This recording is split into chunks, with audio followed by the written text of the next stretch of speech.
دا چې د نارملایزیشن لپاره موږ تاسو د هغې چې کوم اصولو یا ګایډلاینز وو په هغې باندې هم پوه شولو.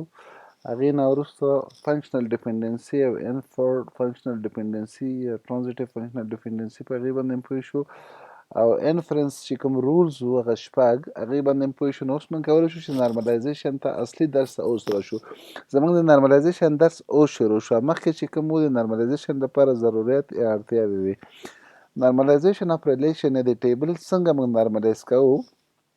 نارملایزیشن په دې معنی چې یو ټیبل موږ نارمل حالت ته راولو. نارمل حالت په څه معنی چې هغه موږ سره صحیح جوړ وي، په هغې کې چې ډیټا موږ انټري کوو په هغې کې ستونزه نه وي، په ډیټا په سټور کولو کې هم ستونزه نه وي، ډیټا په اپډیټ کولو کې هم ستونزه نه وي، ډیټا په ډیلیټ کولو کې هم ستونزه نه وي،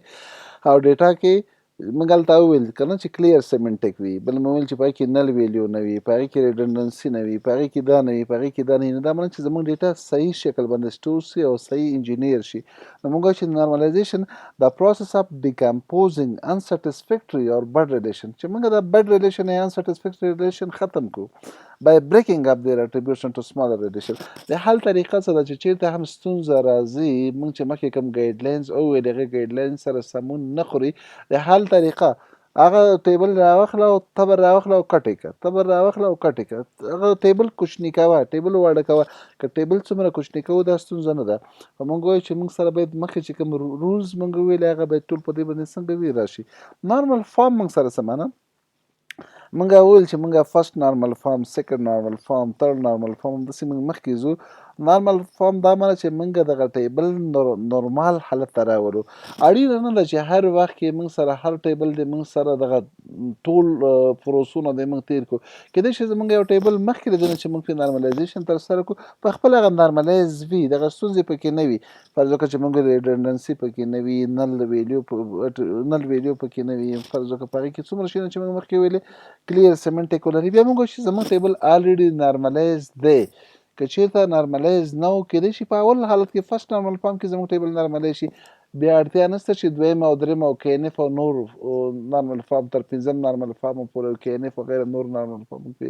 استفاده وکړم. ما یو ځل باندې خلاص شي. کېدای شي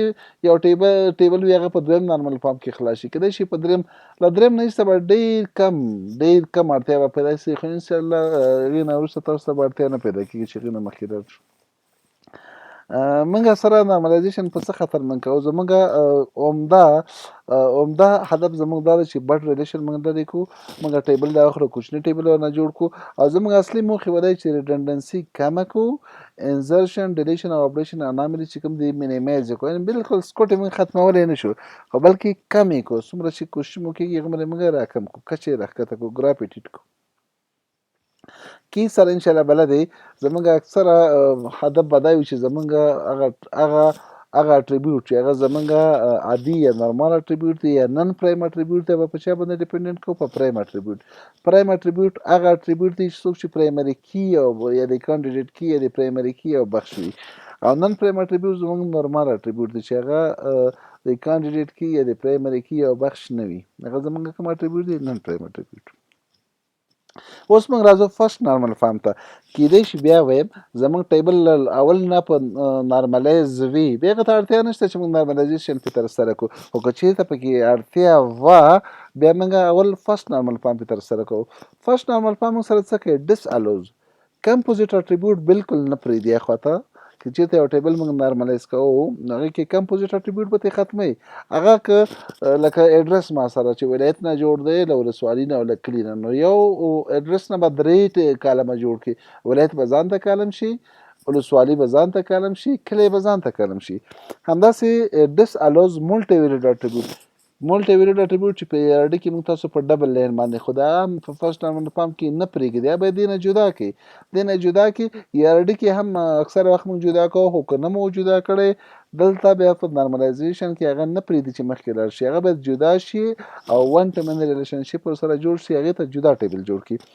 بل نسټډ ریلیشن نه پرېږدي. څه معنی؟ په یو ټیبل کې نه کوچنی بل ټیبل دې ته هېڅ اجازه نه ورکوي، نو نسټډ ټیبل به نه وي. دغه 3 شیونه فرست نارمل فارم کې موږ سره نه پرېږدي، او اکثره ډیټابیسونه زموږ فرست نارمل فارم کې صحیح کېږي. دې نه اخواته بیا ډېر کم حالتو کې اړتیا پیدا کېږي، خو دغه 3 حالته چې موږ نه وباسه دا 3 ستونزې پکې نه وي، نو موږ څه وایو چې زموږ ډیټابیس په فرست نارمل فارم کې دی. تاسو مثال ته وګورئ دغه اول چې کوم ډپارټمنټ موږ سره دی په دې کې په ډپارټمنټ کې موږ سره ډي نیم دی ډپارټمنټ نیم ډپارټمنټ نمبر دی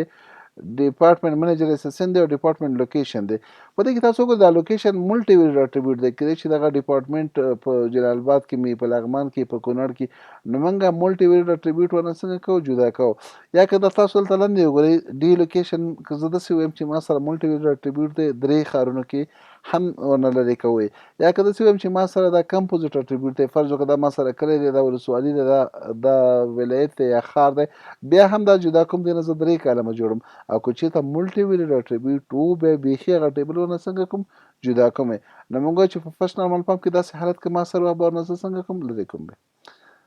دویم حالت که چېرته ما سره نسټډ ټیبل وي تاسو وګورئ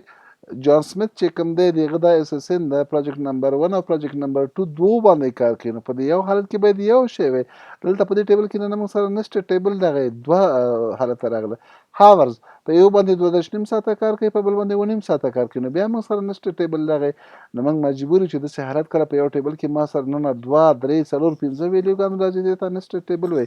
فرست نارمل فارم هیڅ وخت اجازه نه ورکوي چې نه پکې نسټډ ټیبل وي نو د حل لاره څه ده که تاسو داسې فرانکلین وګورئ په څلورو پروژو باندې کار کوي نو په یو ټیبل کې نه بل ټیبل په یو ټیبل کې نه بل ټیبل نو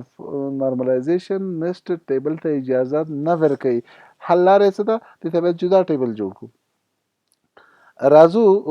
دا بل مثال تاسو وګورئ نسټډ ټیبل دلته وګورئ که چېرته ما سره فرض وکړئ اسسن را سره یو کالم دی ای نیم امپلوی نیم دا را سره بل کالم دی پروجیکټ نمبر را سره بل دی او هاورز را سره بل دی ما سره یو ټیبل دی په دې کې دا څلور کالمونه دي نو د حل لاره څه ده ځکه دلته پکې نسټډ ټیبل دی یو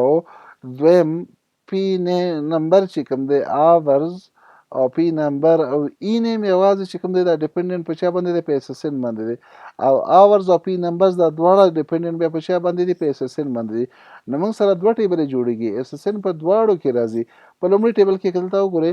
امپلوی پروجیکټ ون ما سره یو ټیبل شي ای نیم چې کوم دی امپلوی نیم یوازې ډیپندنت په چا دی په اسسن دا به یو ټیبل وي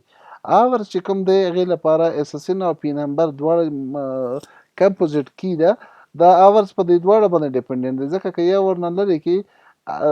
اسسن چې د چا سل دی هغه کار کوي پروژه نه معلومه ده او 15 ساعته خو دا سنس نه ورکوي یا هم چې په 15 نمبر پروژې باندې یو کس کار کوي کس نه معلوم دی 15 ساعته کار نه دغه کس چې دغه سریال نمبر فرض وکړه سل دی په هغه پروژه چې هغه 15 دی په دې باندې 15 ساعته کار کوي نو بیا زموږ ټیبل سنسیبل دی نو موږ وایو چې موږ سره دغه فرست نارمل فارم کې دا ټیبل موږ راواغسته ډیکمپوز مو کړه او په کوچنیو ټیبلو مو بدل کړه دوه ټیبل مو ورنه جوړ کړي چې یو لپاره اسسن ما سره پرایمري کی شو ای نیم چې کوم دی دا پرایم اټریبیوټ شو ای نیم چې کوم دی نن پرایم اټریبیوټ دویم اسسن او پی نمبر دا ما سره پرایم اټریبیوټ دی یا ایکس دی وای پکې چې دی اورز یا اورز ما سره نن پرایم اټریبیوټ دی نو ما ټیبل څخه فرست نارمل فارم ته مې څنګه که بدل مې که نو موږ چې زموږ ډیټابیس څنګه شو په فرست نارمل فارم کې موږ سره راغی